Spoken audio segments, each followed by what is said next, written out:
Hi there, I'm Justin Pritchard, and on review today it is the 2018 Audi RS5. Links in the description below if you want to read or watch my full take on this vehicle. But in this particular video, I wanted to just spend a couple of minutes talking about this car from a different angle than you're probably used to seeing if you're out there looking for information on it. Because if you're watching or reading reviews on this car, chances are you're going to see a lot about the styling and the power, the performance, the sound, the noise, the grip, the tire shredding torque. And all that stuff is great. I mean, that's why you're dropping the big bucks on one of these things. But how does the car do in this sort of situation where none of that stuff matters? I was up at 5 this morning. I hit the road at 20 to 6. I am now going on hour 10 of basically continuous driving. And the thing is, I have a mental limit of something like 8 hours of continual driving in the course of a day before I'm absolutely tired of driving and I want to get out of the car. You'll see all kinds of comments below calling me a sissy because it's, expensive Audi. How could you not like driving it? Or you review cars for a living. What's wrong with you if you don't like driving?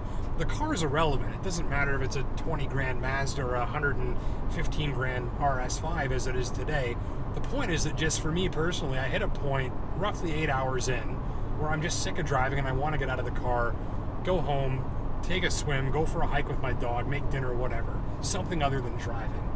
And I usually hit that point along this stretch of highway about an hour away from home. And I've made this trip every single week for 15 or 16 years now. And it's always right along this kind of corridor just south of Sudbury where I really just want to get out of the car and do something else. And right now, I don't care if this thing has 2,000 horsepower and makes sound effects like a cyborg velociraptor. I'm just done with driving. I want to get home and be as comfortable and relaxed as I can while I'm doing it. And so that's why I want to talk about the Audi Drive Select system. It's a drive mode selector. Lots and lots of cars have a drive mode selector nowadays. Most of them are really good. But a few things particularly about how this one is calibrated are what I want to get into. So it's got 4 modes: comfort, dynamic, auto, and individual, which lets you kind of customize things the way you like. And in comfort mode is where you want to be on a drive like this, and for a couple of key reasons. First is the steering. Oftentimes in a really sporty performance car like this, steering is very quick, it's very sharp, which means that when you're trying to relax, even a little tiny input makes the car do a very big thing. You feel like you've startled it. So even a little input at speed and you sort of lurch, and I'm exaggerating, but you steer it a little bit, you lurch, you have to kind of correct. You're doing some mental sort of processing to be extra careful with how you're working on the steering, and that sort of just drains you a little bit. And in this, if you can see this, I'm in comfort mode now. I've got that much slack in the steering before anything happens. Of course, it's not ideal for handling and performance, but here, when I'm just trying to relax, it makes it that much easier to drive the car smoothly. Again, this much slack. And as a demonstration, I'll put it in dynamic mode here. And if I give it that same steering input, the car's moving around in its lane a fair bit now. And back in dynamic mode, comfort mode, same input, nothing's happening. Again, easier to drive the car more gently and in a more relaxed fashion. Throttle does the same thing. It numbs it right out. Means I'm not going to accidentally press it too hard, get a downshift, get shoved into my seat, hear a sound. Nothing I can do at the throttle, even without thinking about it, is going to make the car behave abruptly. Again, makes it easier to drive the car smoothly. And in fact, actually, when you have comfort mode engaged here, it basically makes the driveline of this thing pretty much invisible. The gears shift at very low revs. They shift slowly and smoothly. You don't hear the engine. In fact, if I covered up that tachometer with my hands, I wouldn't even know when or if it was shifting gears because it's so smooth about it. And so by making the driveline all but invisible in comfort mode from the driver's seat, it just takes away another layer of what you experience of the car, helping you relax even further. Ride quality, another asset, because of course this is on an adaptive suspension system that can go from sort of softer to stiffer on the fly. And in comfort mode, I mean, you definitely know you're in something sporty, but a lot of our roads up this way are in pretty terrible shape. And even on the worst of them, the ride quality never degrades into discomfort.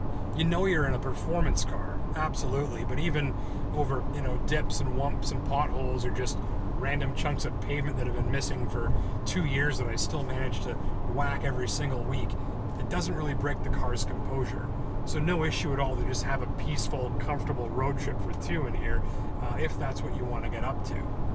And on that note, I'll talk about noise levels. That has little to do with the drive mode selector, but I'm doing 115 kilometers an hour right now. But even at this speed, there isn't quite enough road or wind noise coming in yet that I would have to raise my voice for a conversation if there was a passenger sitting beside me. Certainly able to talk to my passenger if I wanted to without having to yell or even do much voice raising at all. Again, just contributing to a relaxed environment if that's what you want. And so two other things. The first is the adaptive cruise control system, and the other is the Audi lane keeping assist or lane assist plus or whatever they're calling it, that makes those subtle steering corrections to help keep you centered within your lane. And in particular, I think this is the icing on the cake for this car for me on a long trip. In so many cars that have these systems, and that's just about all of them now, 8 times out of 10 they work properly and smoothly, but you get moments where for whatever reason it seems as if the car was startled, like it missed something. So sometimes you'll come up on slow traffic, the car will ease off nice and smooth, but the odd time you'll come up on slow traffic, nothing will happen, you'll start to panic a bit, you'll maybe go for the brakes, then maybe the car slams them on full blast for you, as if it was startled by the fact that there was slower traffic ahead. And same with steering corrections. Some cars often do it smoothly and gently, but every so often you get a sudden yank on the steering wheel as if it kind of forgot what it was doing. And I find Audi right now, and in particular the more recent models I've driven in the past year or two, are really, really good for how consistently they work, in the sense that any time either of those systems has to make a correction, it seems as if it knows what's going on around it better than some other cars at all times. Any correction it makes is smooth, it's calculated, it's well thought out, it's very subtle, as if you don't almost even realize it's happening. And not only does that just show that the system's calibrated really well, because you can rely on it, you know what it's going to do, it's very predictable. It also saves you from startling your passenger, because if they don't know that that technology is there or what it's doing, and all of a sudden the car, veers in its lane a bit because the steering, did its own thing, or it suddenly slams the brakes on behind slower traffic, that can be alarming to the passenger as well as you, and it breaks your concentration, it breaks your peace of mind. And so I think by calibrating these systems as well as they are done here, that it always seems like the car's got a really good sense of what's going on, even a good ways away from it. Just adds another layer of smoothness and comfort to the whole thing. And finally, so I'm going on, about 4 hours driving this particular car steady on the highway. I haven't stopped yet, and I've only just, to say, used a third of a tank of fuel, which, I'm not sure how big the fuel tank is, but by that I think you're definitely safe for a full day of cruising without having to stop and refuel. And so that's about it. I mean, I hope that helped you if you're someone that's considering one of these, maybe wondering how the car works when you just want to be as comfortable and relaxed as possible, and hopefully that gives you a better sense of what to expect. Anyways, until next time, I'm Justin Pritchard. Take care, thanks for watching, and drive safe. Hey, buddy. Hi, pal. Hi.